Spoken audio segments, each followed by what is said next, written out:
All right. In this video, I want to talk about the early church fathers. And the first issue here is that when people say the early church fathers, they don't actually mean the early church fathers, as the early church fathers are actually Jesus and the apostles.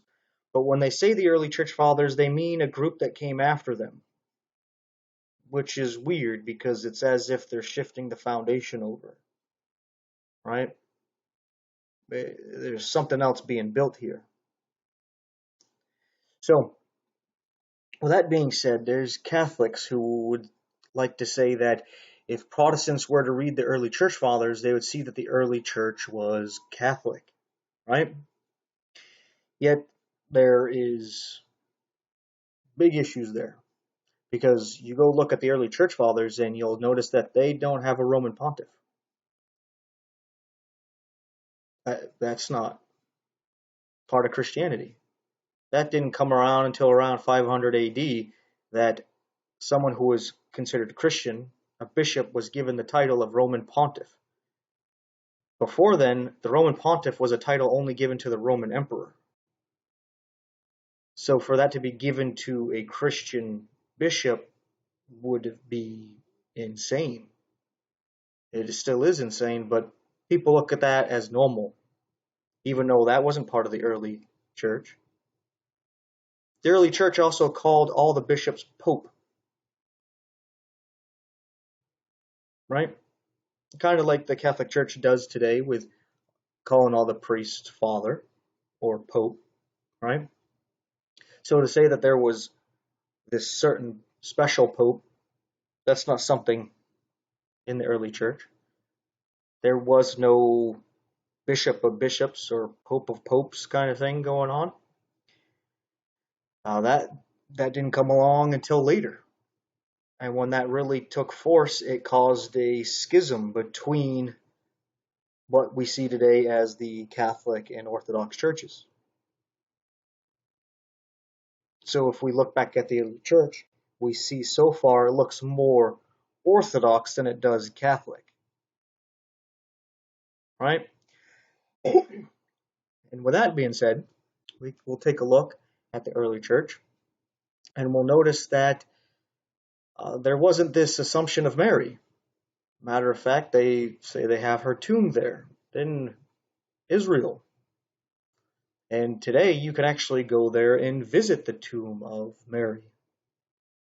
It wasn't later on that the Catholic Church adopted this Gnostic belief of the Assumption of Mary. This is not something taught in the scriptures or by the early church, especially when you have her tomb there in Israel. So her body was not taken up to heaven, right? So far looking at the early church, not seeing it being Catholic at all. Then we take a look at some little things here like Christmas and Easter. That wasn't celebrated by the early church. They didn't have this Easter bunny and the eggs and the chickens, or this Santa Claus with reindeer and elves and giving out all these toys. All these things, this wasn't part of the early church. Another thing that wasn't part of the early church is something that's talked about right here. The early church did not have church buildings.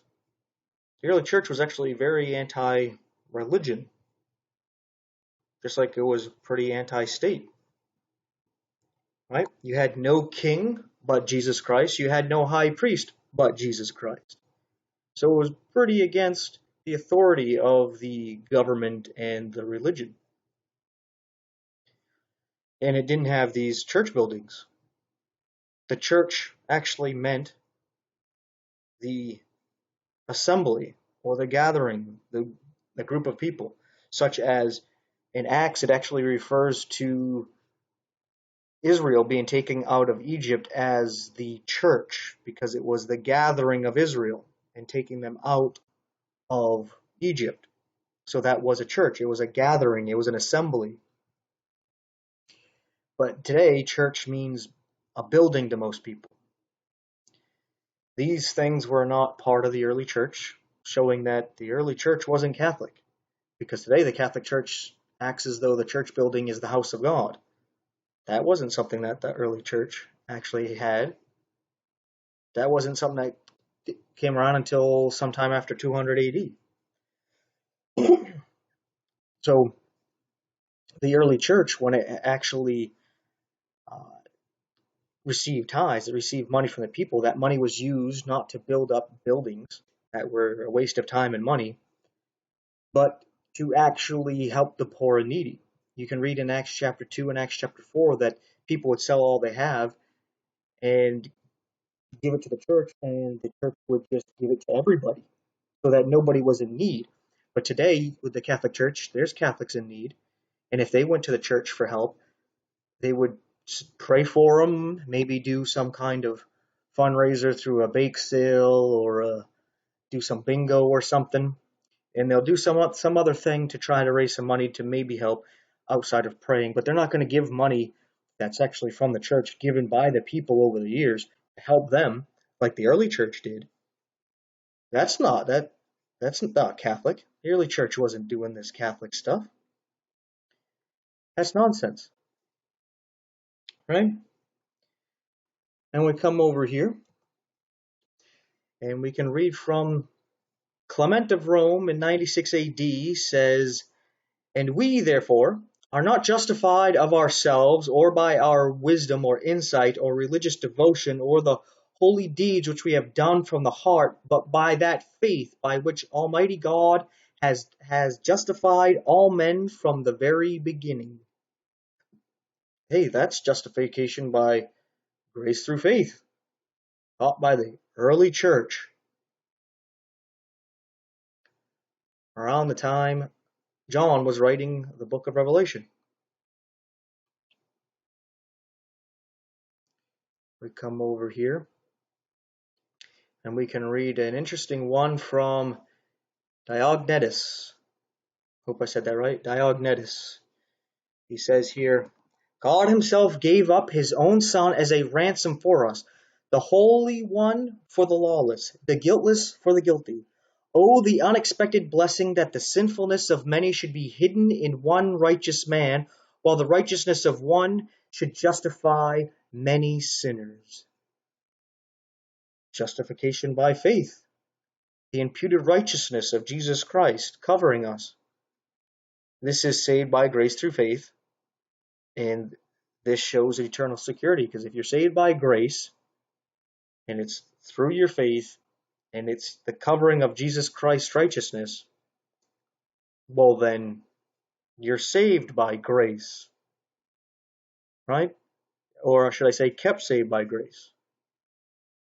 Because if you were saved by grace, which is unearned and undeserved, but then you had to earn it and deserve it later on, then you were never saved by grace, because then you earned it and deserved it later. Right? So if you're saved by grace, then you're kept saved by grace, or else you were never saved by grace in the first place.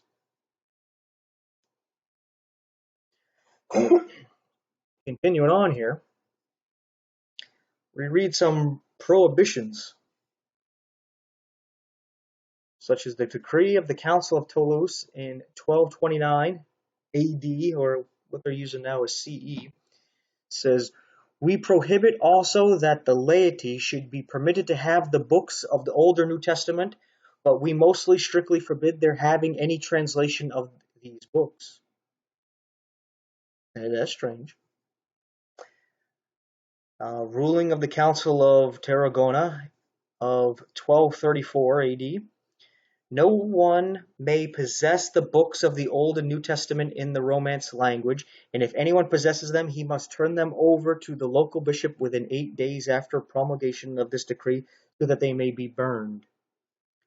Now, Catholics like to justify this by saying, "Oh, it's because of false doctrines." And I ask them what false doctrines were in these Bibles. And they usually say none. It's just that if they were reading it on their own, they could come up with their own interpretation and not agree with the church. So, the early church actually encouraged the reading of the scriptures, such as here. It 2 Timothy chapter 2, verse 15 says, "Study to show thyself approved unto God, a workman that needeth not be ashamed, rightly dividing the word of truth." Here Paul is encouraging the reading of the scriptures. The very next chapter, at verse 15, it says, "And that from a child. So even as a child thou hast known the holy scriptures, which are able to make thee wise unto salvation through faith." Salvation through faith. Salvation through faith, which is in Christ Jesus. "All scripture is given by inspiration of God, and is profitable for doctrine, for reproof, for correction, for instruction in righteousness, that the man of God may be perfect, thoroughly furnished unto all good works." So why would you forbid the reading of the scriptures? As you can be reading it as a child and be wise unto the salvation, which is through faith in Jesus Christ, and it's profitable for doctrine, which is your teachings, to reprove and to correct in instruction in righteousness. Oh, that might prove why they didn't like that. You got salvation by faith. You can be reproved and corrected by these scriptures. So yeah, let's not have people reading that. We don't want them trying to reprove or correct us with the scriptures now. Oh, and what's this last thing? That the man of God may be perfect, thoroughly furnished in all good works. So with just the scriptures, you could be perfect by the scriptures. Ain't that something? So if you could be perfect with the scriptures, because they're inspired by God, why would you forbid people from reading it? You can't force people to believe what you want them to believe. You can't force them into your church. You can't force them to go to heaven. So there's no excuse for forbidding people from reading the scriptures whatsoever, unless you don't want them to get saved and you don't want them to compare you to the scriptures, and if you don't want them to be perfect, thoroughly furnished unto all good works. Right? Because, again, you keeping people from the scriptures doesn't save them, because you can't force them to believe what you're telling them to believe. You can force them to act in accordance to your belief, but you can't actually make them believe. You can't actually get to their heart and their mind and make them believe what you want them to believe. And if you were to imprison them, torture them, and threaten them, and put them to death, and they recanted before they would die, that doesn't save them, because you force them into heaven, into your church, to believe what you want them to believe. Do you think God accepts you forcing people into heaven? He's like, hey, make sure they believe what I want them to believe. So if they're not going to believe what I want them to believe, put them in prison and threaten them. And if they still won't believe what I want them to believe, torture them. And if they still won't believe it, put them to death. And hopefully before they die, they will recant. And then they'll go to heaven now. Do you really think that's how God works? Some Catholics I talk to seem to think so. They have a very weird view of God, not very loving at all. We see here another reason why they would forbid the reading of the scriptures. And to have your own copy here. In Acts 17, at verse 11, it says, "These were no more noble than those in Thessalonica, in that they received the word with all readiness of mind, and searched the scriptures daily whether those things were so." So we see here that the early church actually encouraged the reading of the scriptures and to test what they're saying according to the scriptures. Because we have Paul here, an apostle, who doesn't exercise some kind of authority over the Bereans here and saying, you need me to interpret the scriptures. No, he actually calls them noble for taking what he said, even though he's an apostle, he's done miracles, even raised someone from the dead, yet they still like, so what? We're going to see if you line up with God. Because Satan himself can come as an angel of light, and his ministers can come as the ministers of righteousness. So they can look like good, godly people and trick you. But the one thing that's going to really tell the difference between the man of God and the man of Satan is the scriptures. Do they line up with the scriptures? Paul lines up with the scriptures. That's why he's not afraid to be tested by the scriptures. But those who don't line up with the scriptures are afraid to be tested by the scriptures. They don't want that light upon them because it reveals the truth about them. So if you are going to have the scriptures, you can't interpret it yourself. You need them to interpret it, even though we see here Paul completely encourages them to be reading the scriptures and interpreting them on their own. That's what the early church did. Yes, they only had the Old Testament at the time. But then once they had the New Testament, the same thing applies. Continuing here. This was just talking about what I was saying about the Bereans. Well, there's no succession of this supposed authority, as we see that the Bereans actually tested the apostles according to the scriptures. They tested their teachings according to the scriptures. Even Jesus, when he raised from the dead at the end of Luke, uses the scriptures to explain what happened. Right? Because it's all according to as it is written.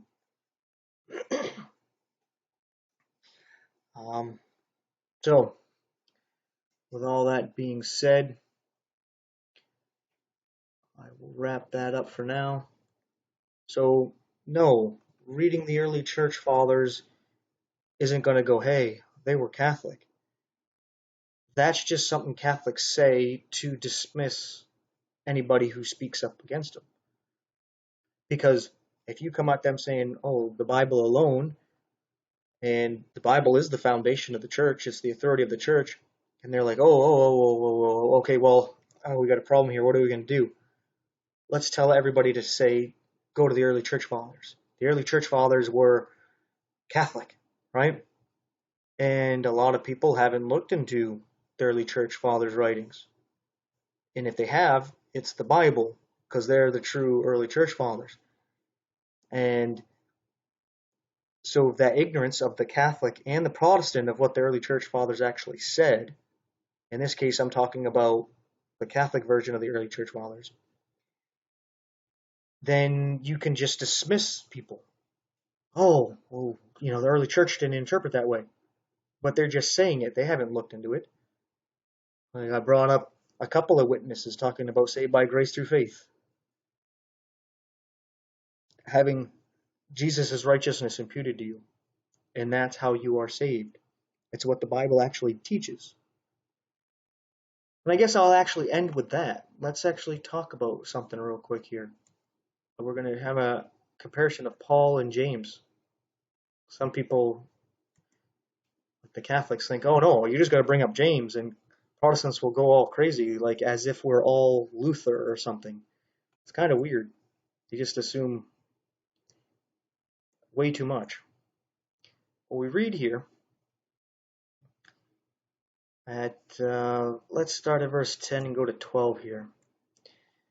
In Galatians chapter 3, verse 10, it says, for as many as are of the works of the law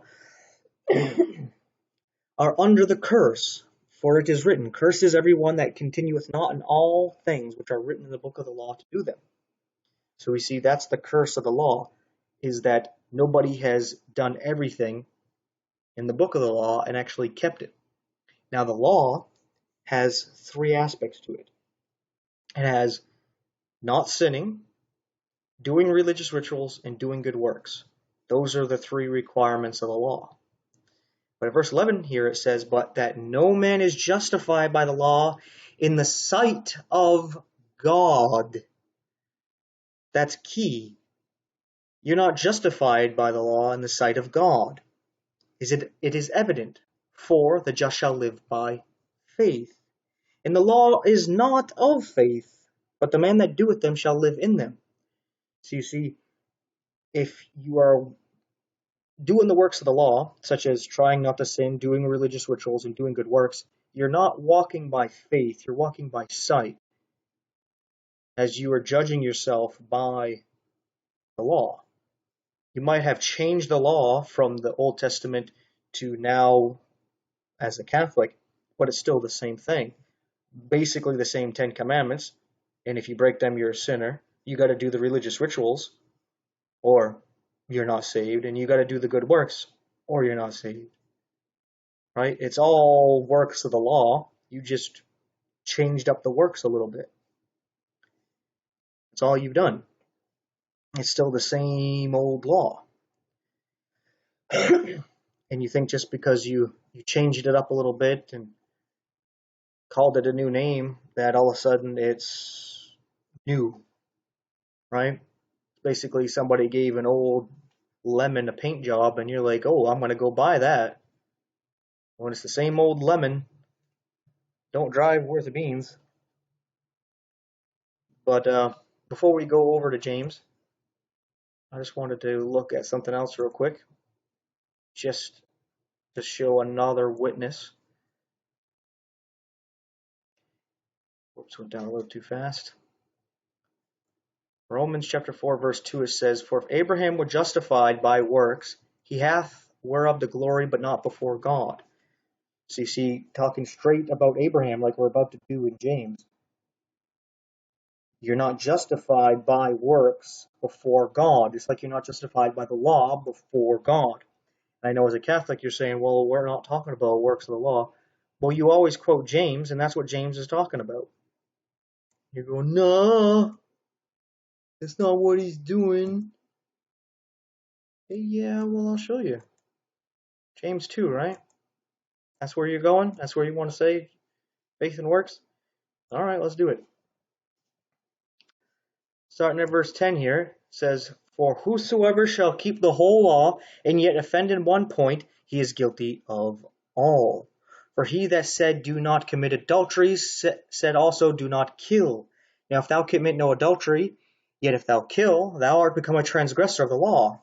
So speak ye, and so do, as they that shall be judged by the law of liberty. For he shall have judgment without mercy, that hath showed no mercy, and mercy rejoiceth against judgment. So here we see the context of the works that James is talking about as he goes on is the works of the law, as he quotes some of the law.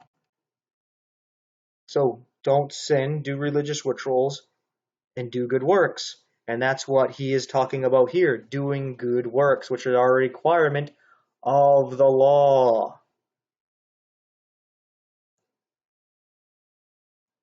Right?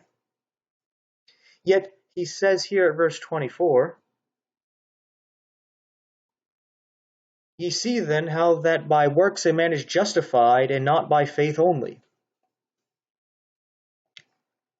Well, that's kind of strange, because we just read from Paul that before God, you're not justified by your works. You're not justified by the works of the law. Yet James says here you're justified by the works of the law. How is that? That's a contradiction. Well, it's clear that James is not talking about being justified before God. Because if you want to be justified by your works before God, they have to be perfect. You have to not sin at all. You have to do all the rituals at the right time in the right way, and you got to do good works at every opportunity. And everything has to be perfect. And not only that, you got to do it with the proper intention. You have to do it because you actually love God and love your fellow man.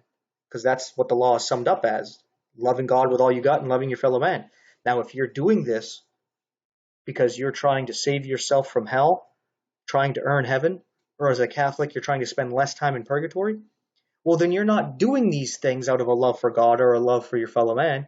You're doing it out of a selfish desire to save yourself. It's all about you, right? The law isn't about you and taking care of yourself. It's letting yourself go and loving God and loving your fellow man, right? So if you think, oh, I'm going to be justified by my works, not by faith only, and you think it's before God, well, you best have perfect works. As James said at verse 10, For whosoever shall keep the whole law, yet offend in one point, he is guilty of all. So you have to keep it perfectly or you're not going to be justified in the eyes of God. But guess what?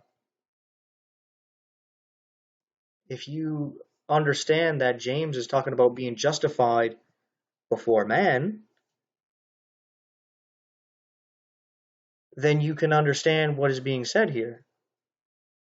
You see, once you're justified by God through faith, by God's grace, unearned and undeserved, right? So think of that. You're saved by grace through faith, that not of yourselves, a gift of God, not of works, lest any man should boast.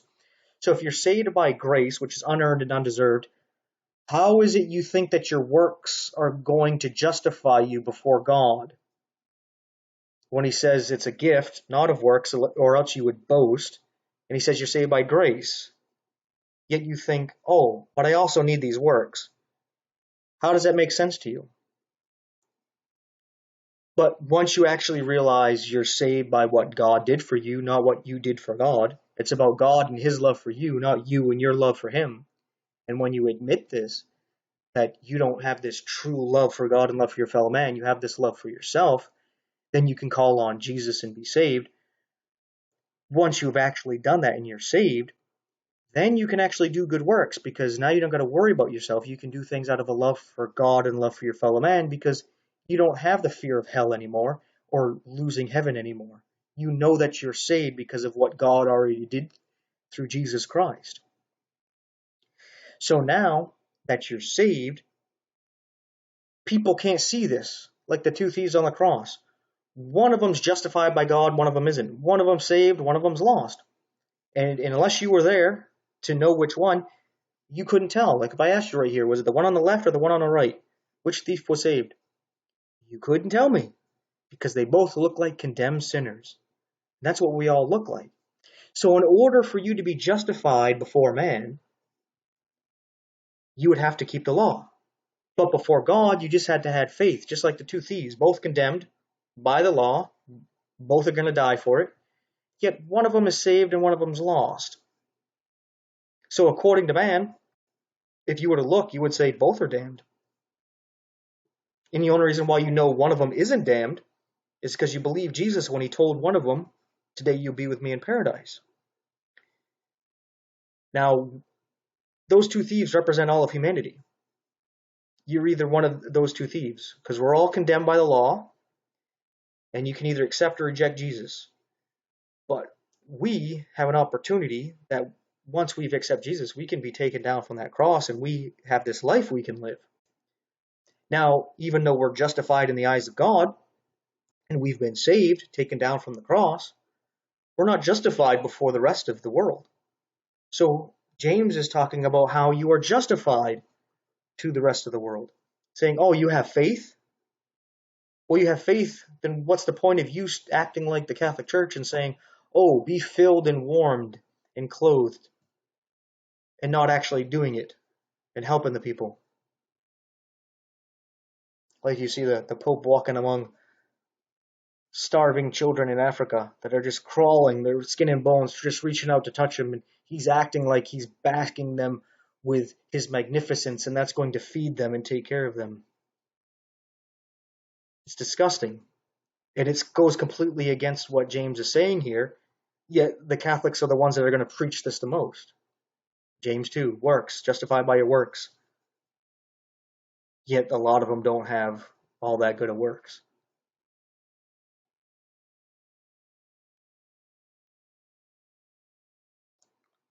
I'll try to say, oh, this has nothing to do with the law. Oh, so you can sin? You can do good works, just make sure you don't sin? I mean, you can sin.